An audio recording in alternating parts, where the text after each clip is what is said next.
Taemin pressed his long fingers against the viewing screen and watched the blue planet turn slowly below. Earth looked so peaceful from this distance. The white clouds moved across green continents like smoke across a painted canvas. It was hard to believe that billions of primitive creatures lived down there, going about their simple lives without knowing that their world was about to change forever. The research vessel Kethmori hung in space like a dark metal flower. Its black hull absorbed starlight, making it nearly invisible against the void. Inside, 200 of the galaxy's most advanced beings worked quietly at their stations. The Vorthak had perfected the art of conquest through careful planning. They never rushed. They never made mistakes. Taemin belonged to the research division. His job was to study other species and find their weaknesses. In his 300 years of life, he had helped the Vorthak collective take control of 17 star systems. The pattern was always the same. Study plan, demonstrate superior force, accept surrender. Clean and efficient. Research specialist Taemin. The voice came from behind him. He turned to see War Commander Vektar approaching. The older Vorthak's silver skin had the deep lines that showed his age and experience. His dark eyes held the cold intelligence that had made him one of their most successful military leaders. Yes, War Commander. Taemin stepped away from the viewing screen and gave the proper salute. Your preliminary report on the humans. I have read it twice. You conclude they are remarkably stupid, even for a primitive species. Taemin nodded. Their behavior makes no logical sense. They fight wars over ideas instead of resources. They risk their lives to save strangers. They refuse to accept obvious facts if those facts make them uncomfortable. By every measure we use, they should have destroyed themselves centuries ago. Yet they have not. Vektar moved to stand beside the viewing screen. They have survived. They have even begun to spread to other worlds. This suggests we may not understand them as well as we think. With respect, War Commander, I believe we understand them perfectly. They are emotional creatures driven by instinct rather than reason. This makes them unpredictable in small matters, but their larger patterns are clear. Show them superior, horse, and they will surrender. It is the logical choice. Vektar was quiet for a long moment. 3 hours ago, we sent our first communication to the human leadership, a standard message. We informed them that their system is now under Vorthak protection. We requested their immediate surrender to avoid unnecessary loss of life. And their response? See for yourself. Vektar activated a small communication device. The screen filled with the image of a human female. Her skin was darker than most humans Taemin had observed, and her black hair was cut short in what appeared to be a military style. She wore a uniform with symbols that indicated high rank. Greetings, the human said. Her voice was calm and steady. I am Commander Sora of Earth Defense Station Alpha 7. We received your message. We appreciate your concern for avoiding loss of life. We share that goal. However, we cannot accept your protection at this time. We would like to invite you to send representatives for discussion. Perhaps we can find a solution that works for everyone. The message ended. Taemin stared at the blank screen. I do not understand. They refuse surrender, but they request negotiation. This makes no sense. They must know they cannot win against our fleet. Indeed. They have observed our ships for the past month.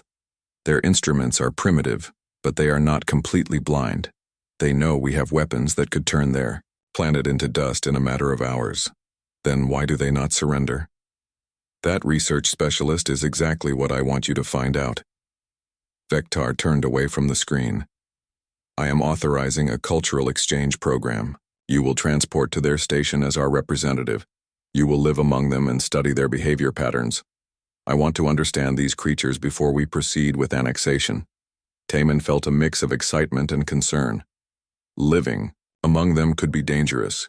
Their thought processes are chaotic. They might act violently without warning. Possible, but unlikely. Our analysis suggests they follow certain ethical codes that prevent them from harming guests or diplomats. Besides, you will be monitored at all times. If necessary, we can extract you within minutes. How long should I plan to stay? As long as necessary, days, weeks, months if required. The collective has waited centuries to expand into this sector. We can afford to be thorough. Taemin nodded slowly. The assignment was unusual, but it made sense. The humans were clearly different from other species they had encountered. Their refusal to surrender immediately was proof of that. Understanding them better would make the final conquest more efficient. I will prepare for transport immediately.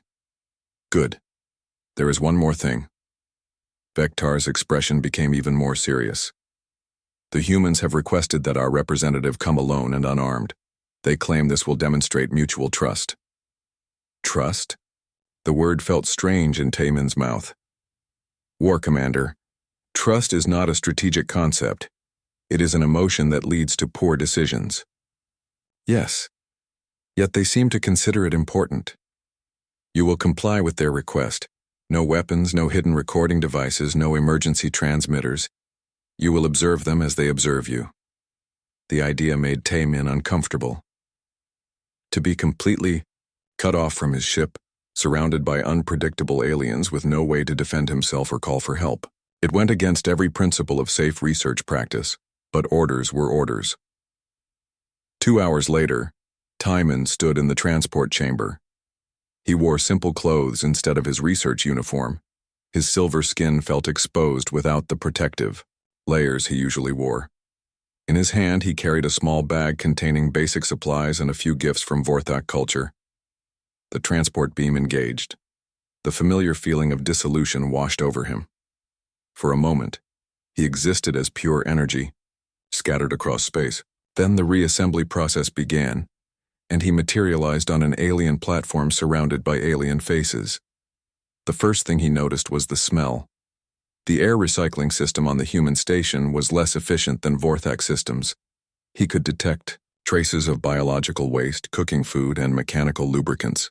The second thing he noticed was the noise. Humans seemed incapable of working quietly. Their voices echoed through corridors. Their machines hummed and beeped constantly. Welcome aboard Alpha 7. The woman from the communication stepped forward. Commander Sora was smaller than she had appeared on screen, but her presence was commanding. Behind her stood 2 other humans. One was a male with thick hands and oil stains on his uniform. The other was an older male with gray hair and intelligent eyes. I am Taemin of the Vorthak Research Division. I thank you for accepting this cultural exchange. We're honored to host you. This is Jinho, our chief engineer, and Dongwoo, our historian and cultural specialist. They'll be helping to make your stay comfortable. Taemin looked around the docking bay. The human technology was primitive but functional. Everything showed signs of constant repair and modification. Nothing matched perfectly. It was the opposite of Vorthak design principles, which emphasized perfect uniformity and efficiency. Your station is interesting, he said carefully. Commander Sora smiled. It's old and patched together, but it works. We've learned to make do with what we have. Jinho here can make miracles happen with spare parts and determination. The engineer named Jinho grinned. She's being kind. Mostly I just hit things with wrenches until they work again. This was clearly some form of humor, but Taemin did not understand why anyone would find mechanical failure amusing. He made a mental note to study human humor patterns. Come, said Sora. Let me show you to your quarters. Then we can begin getting to know each other. I'm curious to learn about your people, and I'm sure you have questions about us. As they walked through the corridors of the station, Taemin observed everything carefully. The humans moved with casual efficiency, but they also stopped to speak with each other frequently. They seemed genuinely interested in each other's activities and well-being. This was different from Vorthak behavior, where interactions were limited to necessary work communications. His quarters were small but adequate. The humans had attempted to modify the environment for his comfort, adjusting temperature and lighting to match Vorthak preferences. The gesture was unnecessary but thoughtful. Dinner is in 2 hours, Sora told him. Dongwoo will show you around the station tomorrow. Tonight, just rest and settle in. If you need anything, ask anyone. They'll help you. After she left, Taemin sat on the simple bed and considered his situation. He was alone among aliens with no weapons and no way to contact his ship. By any logical analysis, he was completely vulnerable, yet he felt no sense of immediate danger. The humans had treated him with courtesy and respect. They had prepared for his arrival and seemed genuinely interested in peaceful interaction. Perhaps this assignment would be more interesting than he had expected. 3 weeks had passed since Taemin's arrival on Alpha 7, and he still did not understand humans. Every day brought new examples of their strange behavior. They made decisions based on feelings instead of facts. They wasted resources on activities that had no practical purpose. They seemed to care more about the welfare of others than their own survival. It was completely illogical, and it fascinated him. This morning, he was observing the daily briefing in the station's command center. Commander Sora stood before a large display showing the surrounding star system. Red dots marked the positions of Vorthak ships. There were many red dots. Intelligence reports indicate 3 more battle groups arrived during the night shift, Sora announced to her staff. That brings their total fleet strength to approximately 400 vessels. A young human named Kyung-soo raised his hand. He looked very young, even for a human. Tae-min estimated his age at perhaps 18, Earth years. Commander, request permission to volunteer for the deep reconnaissance mission. Sora frowned. Kyung-soo, we've discussed this. The mission profile shows a survival probability of only 27%. Yes, ma'am, but I'm the best pilot we have for long-range stealth operations. If anyone can get past their sensor nets and gather the intelligence we need, it's me. Taemin watched this exchange with growing confusion. The young human was volunteering for an assignment that would most likely result in his death. From a purely mathematical standpoint, this made no sense. The information they might gain was not worth the loss of their most skilled pilot. Why? Taemin found himself asking. Why do you volunteer for a mission with such low survival chances? Kyung-soo turned to look at him. The young pilot's eyes were bright and determined. Because someone has to do it. And because if I don't try, we'll be fighting blind. More people. We'll die if we don't know what we're facing. But you will probably die. Probably. But maybe not. And even if I do, the information I gather could save hundreds of others. Taemin stared at him. You are willing to sacrifice your life for a mere possibility of helping others? It's not a sacrifice if it's my choice, Kyung-soo replied simply. It's just doing what needs to be done. The briefing continued, but Taemin's attention was elsewhere. He kept thinking about what the young pilot had said. Among the Vorthak, such decisions were made by calculating optimal outcomes. No individual would ever volunteer for a mission with such poor survival odds unless the strategic value was absolutely certain. After the meeting, Taemin sought out Hyejin, the human he had been assigned to work with in the science department. She was a woman of middle age with graying hair and steady hands. Her work area was cluttered with research equipment and half-finished projects. Hyejin, he said, as he entered her lab. May I ask you a personal question? She looked up from a device she was calibrating. Of course, what would you like to know? Your file indicates you were a civilian researcher before joining the military. You had a safe position, comfortable living conditions, important work. Why did you give that up to become a soldier? Hyejin set down her tools and considered the question. When the first attacks came, when the colony ships were destroyed, I realized something. My research means nothing if there's no one left to benefit from it. I could have stayed in my comfortable lab while others fought and died to protect me. But that felt wrong. Wrong? In what way? You were more valuable as a researcher than as a soldier. Maybe. But value isn't just about what skills you bring to a task. It's about whether you're willing to stand with others when they need you. She picked up a small photograph from her workstation. It showed a group of people in civilian clothes, smiling at the camera. These were my research team. Good people, brilliant minds. Half of them died in the first wave of attacks. I am sorry for your loss. Thank you. But the point is, they died while I was safe in my lab. After that, I couldn't just hide behind my research anymore. I had to do something more direct. Taman nodded slowly, but he was not sure he understood. So you abandoned valuable research to take up weapons? I didn't abandon it. I found a new way to apply it. Look around you. She gestured at the equipment, filling her lab. I'm developing better armor, improved medical scanners, more efficient power systems. My research skills are more useful now than they ever were before. But you also risk your life in combat situations. Yes, because someone has to, because the people I care about are fighting for their lives and I can't just watch from the sidelines. That afternoon, Taman found himself in the station's historical archive with Dongwu, the elderly human who served as cultural specialist. The old man had been eager to share human history, and Taman had been equally eager to study it for patterns and weaknesses. Instead, he found himself listening to stories that made no logical sense. Tell me about this, Taman said, pointing to a historical record on the screen. 300 Earth years ago, a single human soldier held a bridge against an entire army for 2 days. He must have known he could not win. Dongwu smiled. That's one of my favorite stories. The soldier's name was Park. The bridge was the only route enemy forces could use to attack a city full of civilians. Park's orders were to delay them as long as possible while the civilians evacuated. But he stayed too long. He could have retreated and lived. He could have. But every hour he held that bridge meant more civilians reached safety. When they finally overwhelmed his position, the evacuation was complete. 50,000 people lived because one man chose to stay at his post. This is considered heroic behavior? Very much so. Park is remembered as one of our greatest heroes.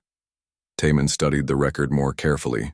From a tactical standpoint, Park's actions were inefficient. A single soldier's life was worth more than 50,000 civilians if that soldier could contribute to future military operations, but humans seem to calculate value differently. Explain something to me, he said. Your species has many stories like this, individuals who sacrifice themselves for others. Why do you celebrate these actions instead of condemning them as wasteful? Dongwu leaned back in his chair. Because they represent the best of what we can be. Anyone can look out for themselves. It takes something special to put others first, especially when it costs you everything. But from a survival standpoint, it makes no sense. The individual dies, and the species loses their contribution to future generations. Maybe. But the species gains something else. It gains the knowledge that when the worst happens, some people will stand and fight instead of running away. That gives everyone else the courage to do the same.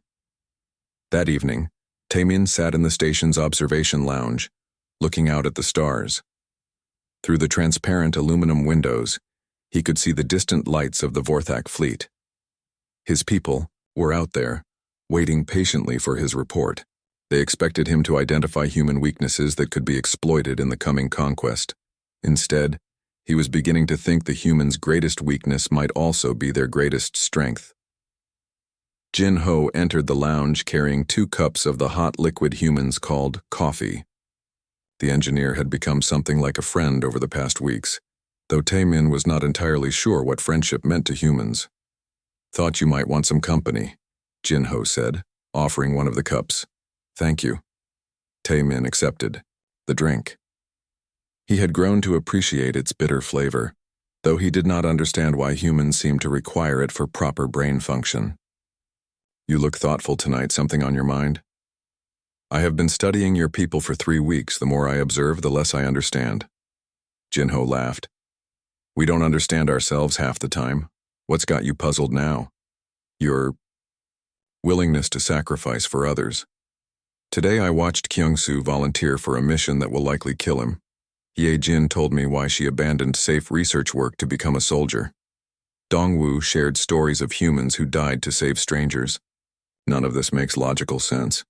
Maybe logic isn't everything. For my people, logic is everything. We make all decisions based on careful analysis of costs and benefits. We choose the path that maximizes positive outcomes while minimizing risk. This approach has made us the most successful species in the galaxy. Successful at what? The question caught Taemin off guard. at survival, at expansion, at controlling resources and territory. But are you happy? Happy? Taemin considered the concept. Happiness is an emotion. Emotions interfere with logical decision-making. We have evolved beyond the need for such things. Jinho was quiet for a moment, sipping his coffee.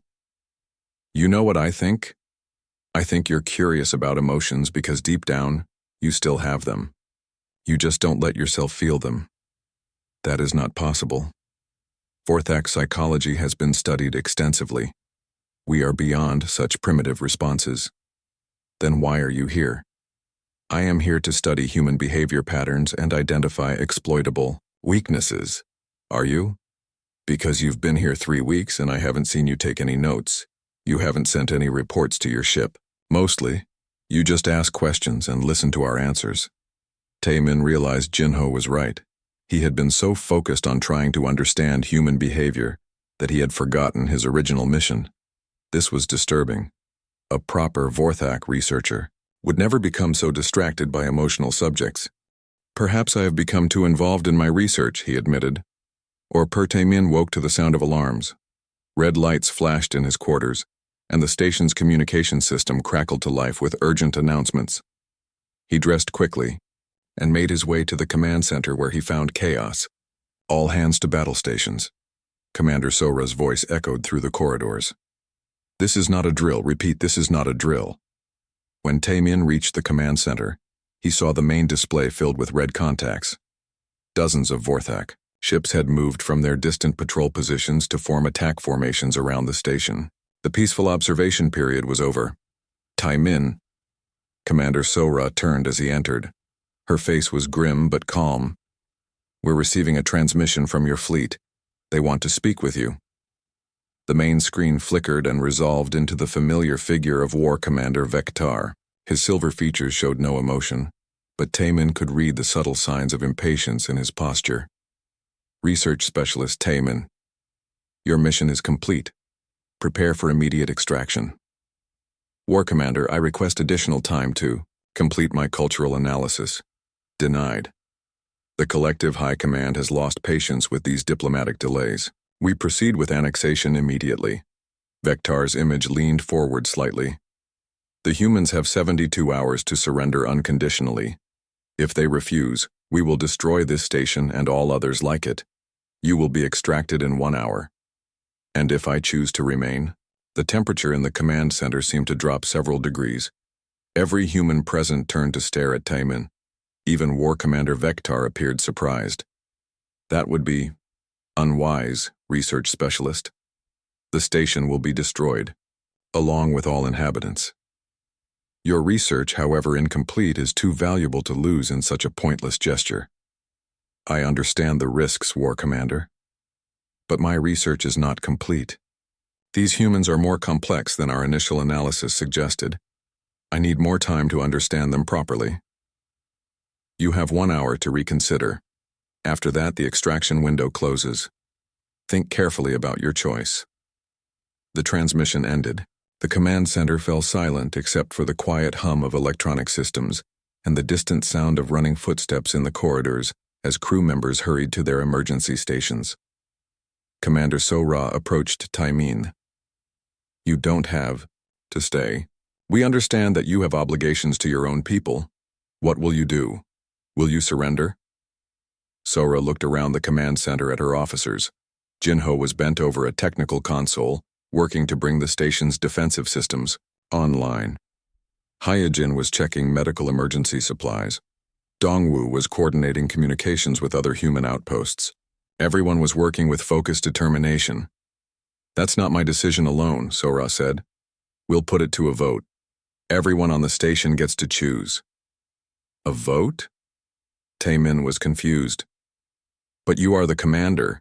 The decision is yours to make. Command doesn't work that way among humans. Not when we're asking people to risk their lives. Everyone deserves a say in their own fate. Within an hour, the entire station population had gathered in the main assembly hall. 300 humans crowded into a space designed for half that number.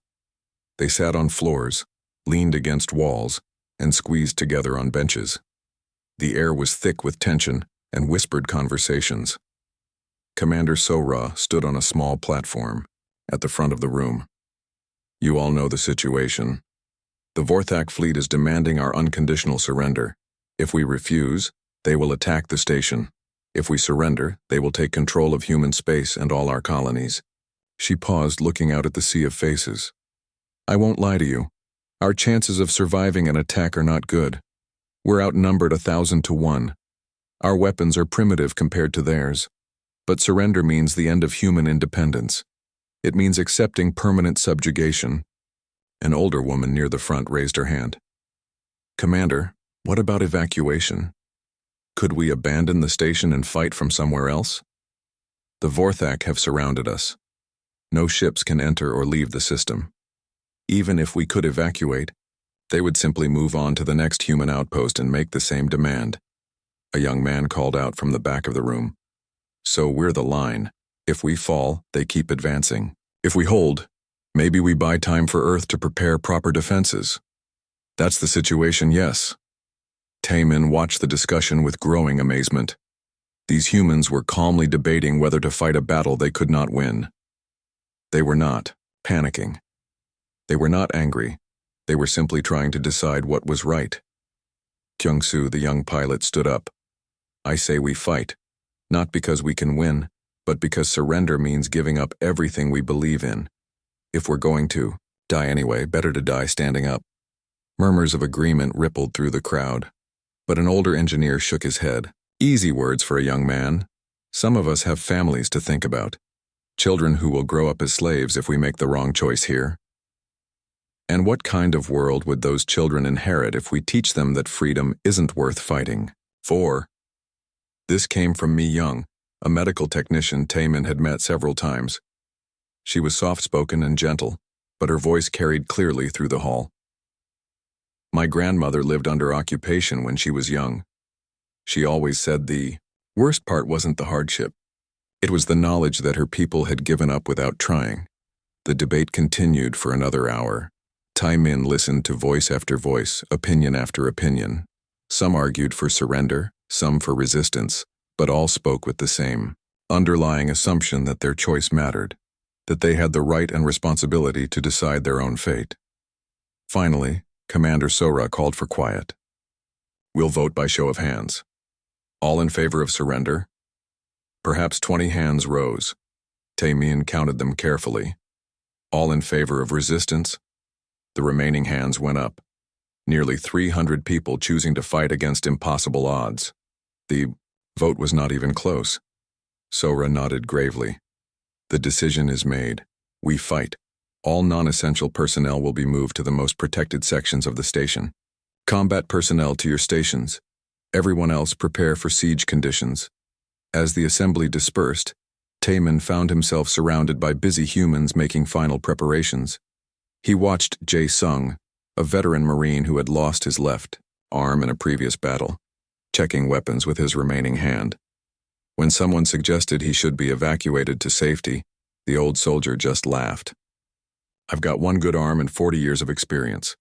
That's more than most people bring to a fight. In the medical bay, Mi Young was setting up triage stations and organizing supplies. She worked with calm efficiency, preparing for casualties she knew were coming. When Taemin asked her why she wasn't afraid, she smiled sadly. Oh, I'm terrified. But being afraid doesn't change what needs to be done. Everywhere he looked, Taemin saw the same pattern. Humans acknowledging the reality of their situation, while choosing to act despite their fear. They were not brave because they felt no fear. They were brave because they felt fear and acted anyway. In the communications center, Seok-jin was sending messages to other human outposts, warning them of the coming attack and coordinating what little resistance could be organized. His messages were brief and factual, but they all ended the same way. Alpha 7 will hold as long as possible. Use the time well. As the deadline approached, Taemin stood in the observation deck looking out at the Vorthak fleet. The ships hung in space like predators, waiting for the moment to strike. Somewhere among them was the transport that would carry him to safety if he chose to leave. He thought about War Commander Vektar's offer. Return to the fleet and provide intelligence that would make the conquest more efficient. Help minimize casualties on both sides by ensuring a quick victory. It was the logical choice. But logic suddenly seemed insufficient. Over the past month, he had lived among these humans. He had eaten their food, learned their customs, listened to their stories. They had treated him with kindness despite knowing he belonged to their enemies. They had shared their knowledge, their hopes, their fears, and now they were preparing to die rather than surrender their freedom. The communication system crackled. Attention Alpha 7. This is War Commander Vektar. Your deadline has expired. Surrender immediately or face the consequences. Commander Sora's response was broadcast throughout the station. War Commander, this is Alpha 7. We respectfully decline your offer. We will not surrender. Then you choose death over reason. So be it. The first energy beams reached out from the Vorthak ships like fingers of brilliant light. They struck the station's shields, causing everything to shake. Emergency. Lights flickered as power systems struggled to compensate. All hands brace for impact. Sora's voice echoed through the corridors. This is it, people. Let's show them what humans are made of. Taman gripped the railing of the observation deck as another barrage of weapons fire struck the station. The humans around him worked frantically at their stations, coordinating defensive fire and damage control. They showed no signs of panic or despair. They had voted to fight, and they were fighting. For the first time in his life, Taemin began to understand what the word courage really meant. The siege had lasted 18 hours and Alpha 7 was dying slowly. The station's outer hull bore countless scorch marks from Vorthak energy weapons. Several sections had been sealed off completely after hull breaches that the repair teams could not fix. The air recycling systems worked at maximum capacity to replace atmosphere lost through dozens of smaller leaks. Taemin found himself in Engineering Section C when the next wave of attacks began. The artificial gravity failed for 30 seconds, sending tools and equipment floating through the air. When it returned, everyone grabbed whatever they could reach and continued working as if nothing had happened. "Jinho," called a young technician named Bami, "the power coupling in Junction 7 is overloading again." I know, Jinho replied, not looking up from the control panel he was repairing. "Add it to the list. Right now we need to keep the shield generators running." Bami was barely 17, but she worked with the focused determination of someone much older. Her small hands moved quickly through the maze of cables and circuits, making temporary repairs that would hold for a few more hours. Taemin had watched her for the past day, fascinated by her complete lack of fear. "Bami," he said during a brief pause in the bombardment. "Are you not afraid?" She looked up from her work, her face smudged with grease and her hair tied back with electrical tape. "Of course I'm afraid. But my grandfather always said fear is like pain. It tells you something important, but you don't have to let it control your actions." "Your grandfather was a wise man. He was a maintenance worker on a cargo ship. Not particularly wise, but he knew how to fix things." She smiled briefly. "He also said that when something breaks, you don't stand around complaining about it. You figure out how to make it work again." Another barrage of weapons fire struck the station. This time the impact was so severe that the lights went out completely. Emergency power kicked in a few seconds later, bathing everything in red light. "Hull breach in Section D," someone shouted over the communication system. "Emergency teams, respond immediately." Bami grabbed her toolkit and headed for the door.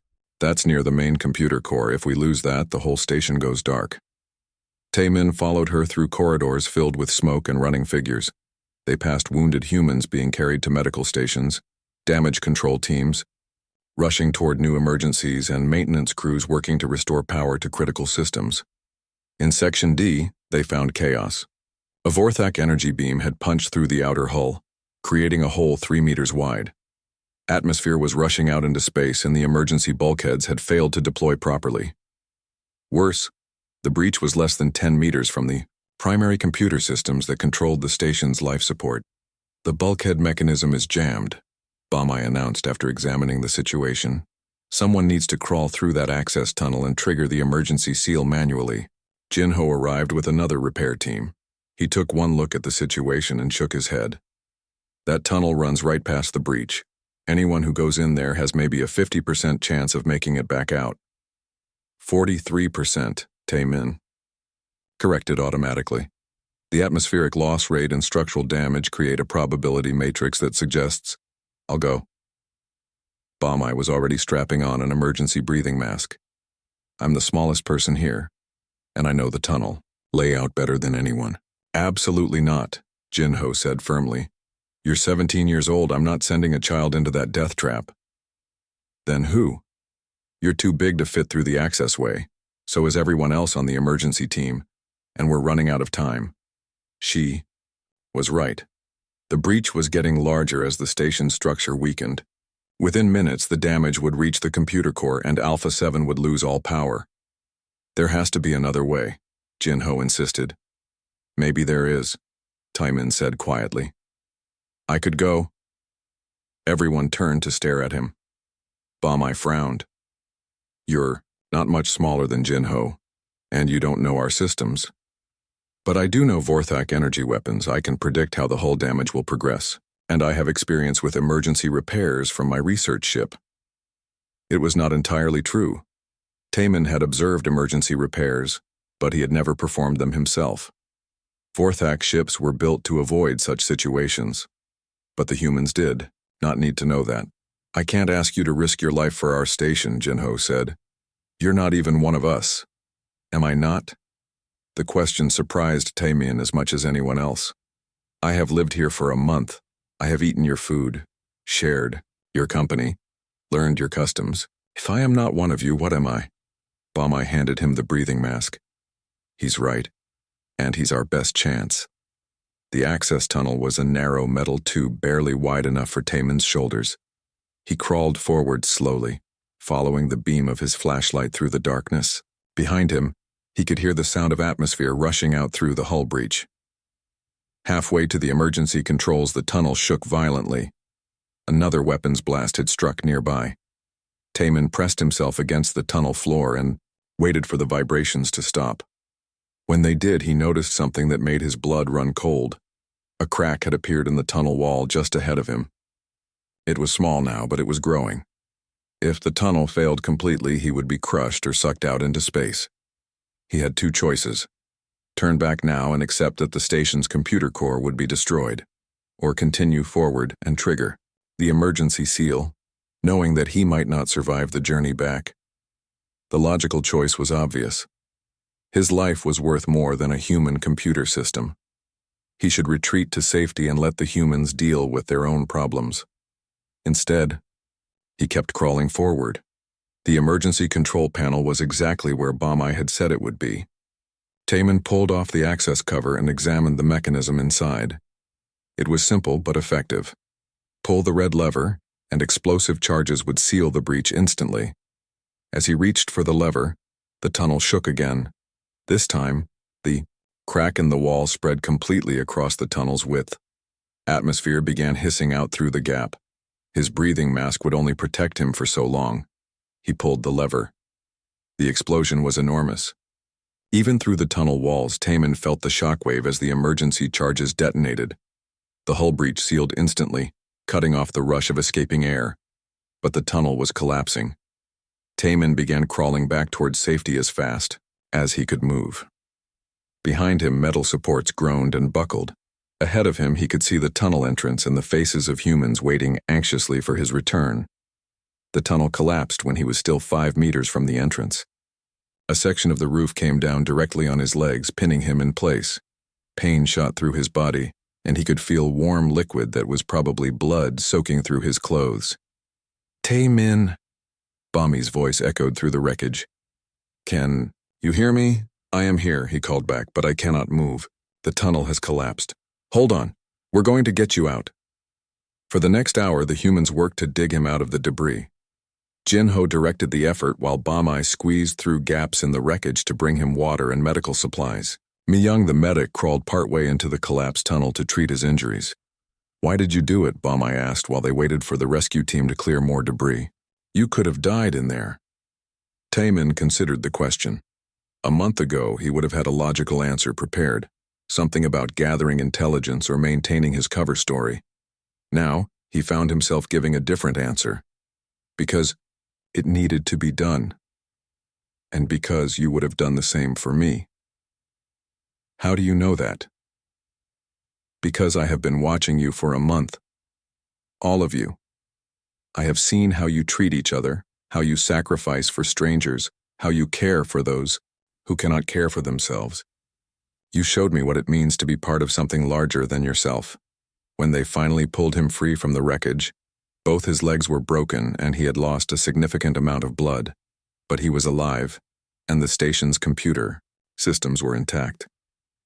In the medical bay, Mi-young worked to set his bones while Jin-ho held his shoulders steady. The pain was considerable, but Taemin found he did not mind it as much as he expected. The pain meant he had done something worthwhile. The emergency seal is holding, Bamai reported. Atmospheric pressure is stable in all sections. You saved the computer core. We saved it, Taemin corrected. I could not have done it without your help. Commander Sora appeared beside his medical bed. Her uniform was torn and stained, and she looked exhausted, but she was smiling. Taemin, I don't know how to thank you. What you did today, that was beyond the call of duty for anyone, especially someone who isn't even part of our crew. I am part of your crew, he said firmly. You made me part of it the day I arrived, whether you realized it or not.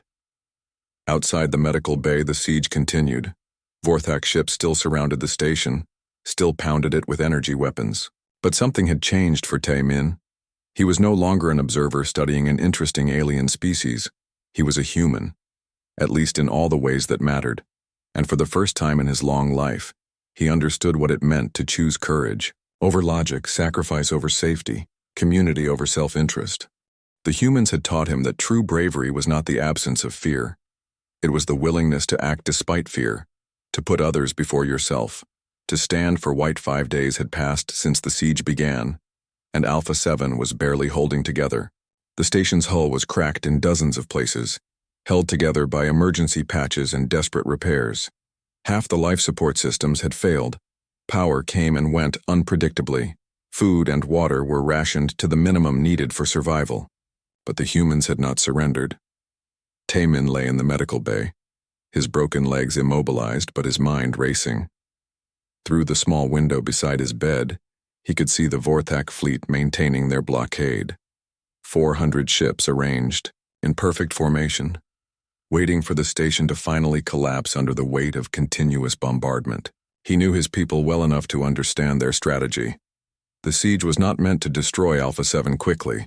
It was meant to demonstrate the futility of human resistance. When word spread that even their best defended station had fallen after days of hopeless fighting, other human colonies would surrender without a fight. It was a logical plan. It would minimize casualties on both sides while achieving the collective's strategic objectives. It was also wrong. Taemin? A small voice drew his attention away from the window. Yoonji, Commander Sora's 7-year-old daughter, stood beside his bed holding a small drawing. The child should have been evacuated to Earth weeks ago, but the Vorthak blockade had trapped her on the station with everyone else. Hello, Yoonji. What do you have there? She held up the paper. It showed stick figures standing together in front of what was probably meant to be the station. One figure was taller than the others and colored silver. I drew a picture of you helping us fix the station. My mom says you saved the computer. I helped save it. Many people worked together. My dad says you're very brave. Taemin looked more closely at the drawing. Your father? He was on the outer perimeter when the attack started. He stayed at his post so everyone else could get to safety. Yoonji's voice was matter of fact, the way children spoke about things they had accepted but not fully understood. Mom says he was a hero. I am sure he was. She says you're a hero too, even though you're not human. The simple statement hit Taemin harder than any Vorthak energy weapon. He stared at the child's drawing, at the silver figure standing with the humans, and felt something he had never experienced before, a sense of belonging that had nothing to do with species or logic or strategic advantage. Yoonji, what do you want to be when you grow up? A pilot, like Kyung-soo. I want to fly to other stars and meet new people. She paused thoughtfully. What about you? What did you want to be when you were little? The question was innocent, but it forced Taemin to confront a truth he had been avoiding. I wanted to explore, to learn about different worlds and different ways of life. I thought joining the research division would let me do that. Did it? For a while. But I was always studying other species to find ways to defeat them. I never tried to understand them or learn from them. He looked at the drawing again. Until I came here. Yoonji smiled. Mom says understanding is the first step to being friends. After she left, Taemin lay in his bed thinking about the child's words. Understanding. The Vorthak had studied hundreds of species, but they had never tried to understand any of them. They gathered tactical information, identified exploitable weaknesses, calculated optimal conquest strategies, but they never asked what those species believed in, what they valued, what made them willing to fight despite overwhelming odds. That evening, Seok-jin brought him a communication device. The young officer looked exhausted. His uniform was torn and stained, and his hands shook slightly from fatigue and stress. We're receiving a transmission from the Vorthak fleet, Seok-jin said. They want to speak with you specifically. The device crackled to life, and Taemin found himself looking at War Commander Vektar's familiar face. Behind the commander, he could see the bridge of a Vorthak battlecruiser, all clean lines and efficient functionality. Research Specialist Taemin, I am disappointed in your choices. War Commander. You have been on that station for 5 days. 5 days of continuous bombardment that you could have avoided by accepting extraction. Your behavior is not logical. Perhaps not by Vorthak standards. There are no other standards that matter. Logic is universal. Survival is the primary imperative. Your actions serve neither. Taemin shifted position carefully, trying not to aggravate his injuries. War Commander, I request permission to address the High Arbiter directly. Vektar's silver features showed surprise. The High Arbiter. Taemin, you are a research specialist. The High Arbiter does not speak with individuals of your rank. I have information that is vital to the success of this conquest. Information that can only be properly communicated to the highest levels of command. What information? I have discovered why the humans refuse to surrender. More importantly, I have discovered why their refusal makes them more dangerous than we calculated. For a long moment, Vektar said nothing. Then he leaned forward slightly. Explain. The humans are not fighting because they believe they can win. They are fighting because they believe surrender is worse than death. This is not an emotional response, War Commander. It is a strategic choice based on values we do not understand. Values are irrelevant. Facts matter. The fact is that they cannot win. Can they not? War Commander, how many other species have refused to surrender after seeing our battle fleets? None. And how many have continued fighting for 5 days, against impossible odds? None, Vektar admitted reluctantly. Then perhaps our strategic assumptions about human behavior are incorrect. Perhaps we need to reconsider our approach. The transmission ended abruptly, but Taemin knew his words had been heard and recorded. Somewhere in the Vorthak fleet, analysts were reviewing his statements and comparing them to their own observations of human resistance. 2 hours later, the communication device activated again. This time, the screen showed a figure Taemin had only seen in official broadcasts. High Arbiter Zekmoth, supreme leader of the Vorthak Collective, looked exactly as Taemin had expected. Ancient, powerful, and coldly intelligent. Research Specialist Taemin, your request for direct communication is highly irregular. Yes, High Arbiter. The situation is also highly irregular. Explain your analysis of human resistance patterns. Taemin took a deep breath. What he was about to say would either save humanity or condemn himself to execution for treason. High Arbiter, the humans are not fighting for territory or resources. They are fighting for the right to determine their own fate. This makes them unpredictable and dangerous in ways we have not encountered before. All species fight for survival when threatened. Yes, but most species define survival in terms of continued existence.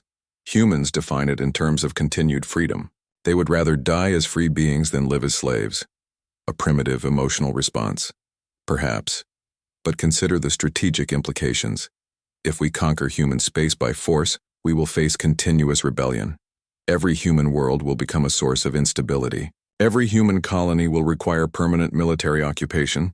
The cost of controlling them may exceed the value of their territory.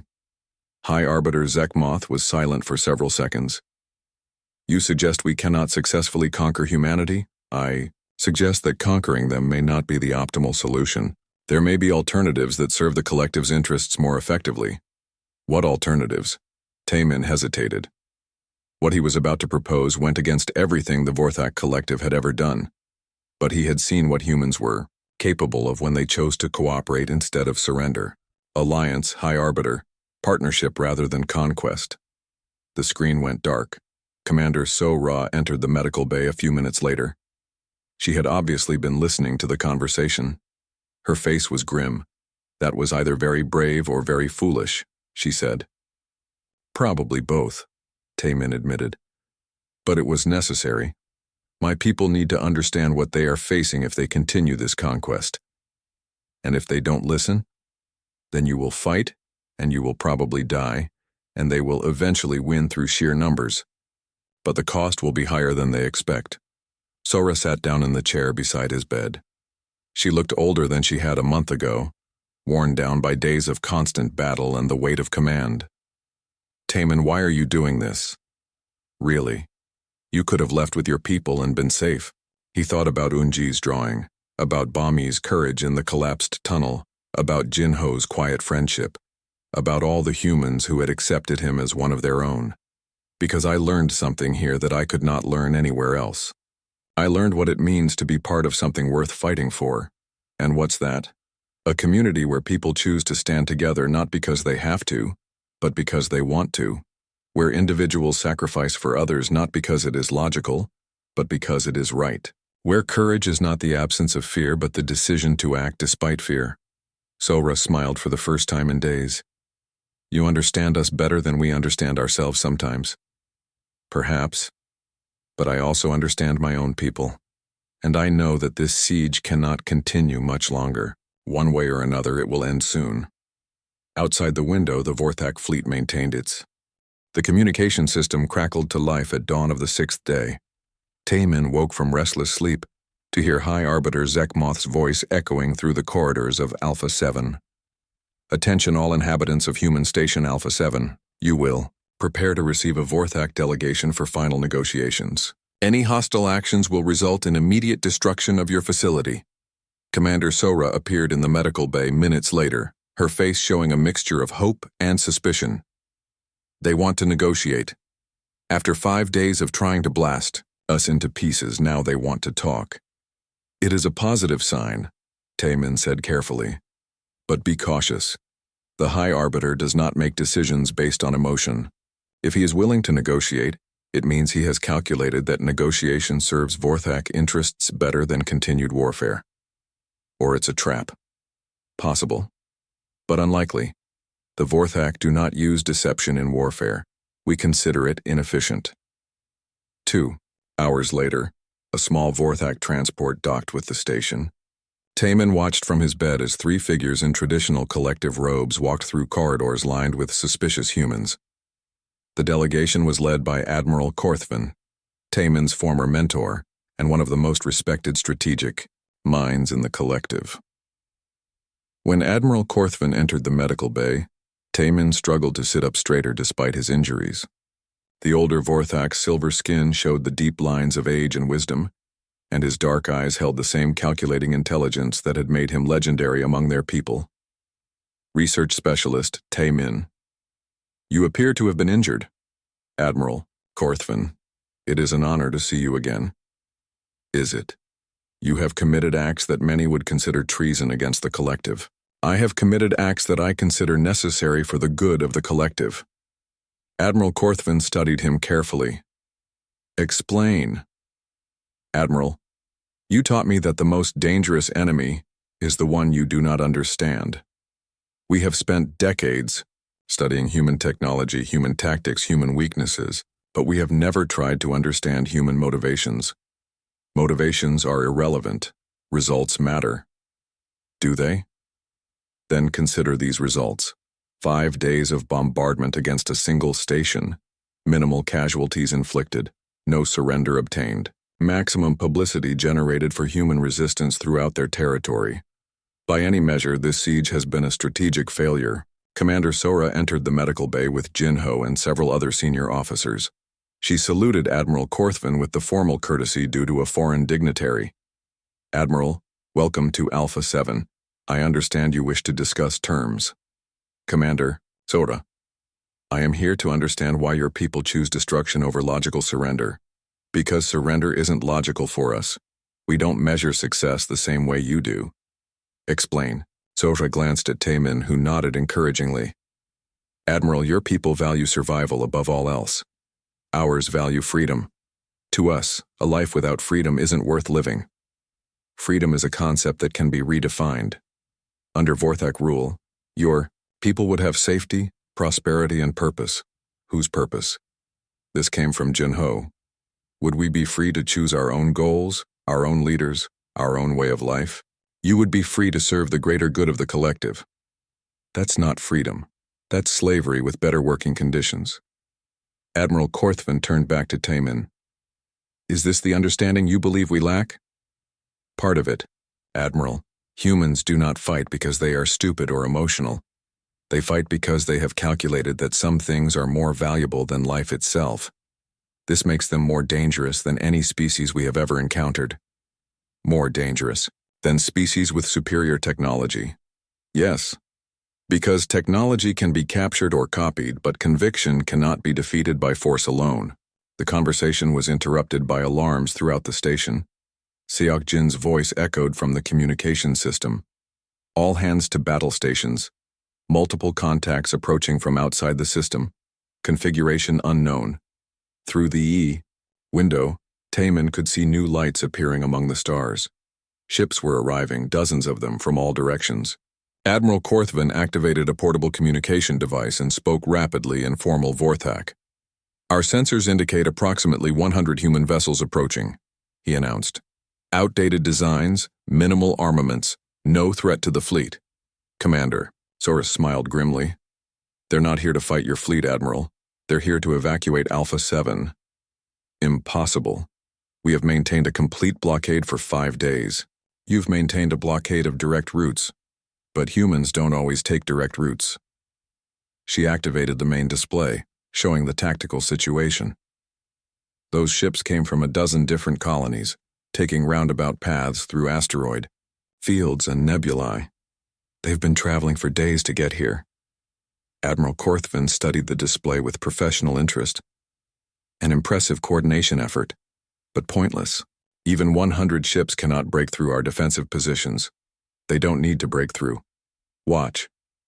The human ships had arranged themselves in a complex formation around the Vorthak fleet.